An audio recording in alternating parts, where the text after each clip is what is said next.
হাসিনা সরকারের পতনের পর বাংলাদেশের ওপর নানাবিধ বিধিনিষেধ আরোপ করেছিল ভারত, কিন্তু মোদি প্রশাসনের নানা রকম বিধিনিষেধ আরোপ করার পরেও ভারতে গত জুলাই মাসে বাংলাদেশের রপ্তানি আয় বেড়েছে। তবে রপ্তানি তালিকা বলছে এক এক খাতের অবস্থা এক এক রকম। তৈরি পোশাক, প্লাস্টিক সহ কয়েকটি পণ্যের রপ্তানি বেড়েছে, তবে অনেকটাই কমেছে পাট ও পাটজাত পণ্য এবং খাদ্যপণ্য রপ্তানি।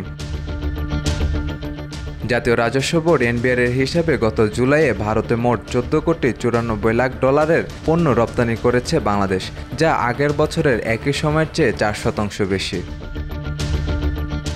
স্থলবন্দর ব্যবহার করে বাংলাদেশের পণ্য রপ্তানির ক্ষেত্রে ভারত বিধিনিষেধ আরোপ করেছিল। তখন আশঙ্কা করা হয়েছিল দেশটির বাজারে বাংলাদেশের রপ্তানি কমে যাবে, কারণ সমুদ্রপথ ব্যবহার করে ভারতের রপ্তানির ক্ষেত্রে সময় বেশি লাগবে। এখন দেখা যাচ্ছে কয়েকটি খাতে এটার প্রভাব পড়েছে, তবে পোশাক সহ কয়েকটি খাতে তেমন কোনো প্রভাব পড়েনি। সাজিদ আকরাম, সৌরভ, আজকাল।